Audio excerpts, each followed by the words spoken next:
Is that your cheese face? Yeah. What do you have on your pictures? Turn around. What is that? Yellow. Oh, what color? Did you paint?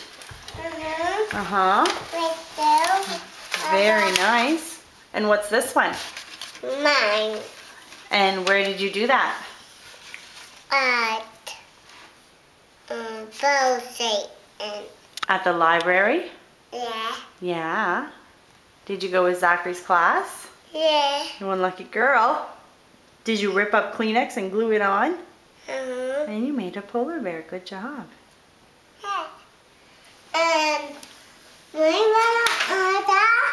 Did you voila on that? Yeah. Oh, nice. Good job. You are very good at making colorful circles. Look at all those circles you made. Wow. Circles and stripes and polka dots, all different sizes, all different colors. Good job. And what else did we do? Let's see.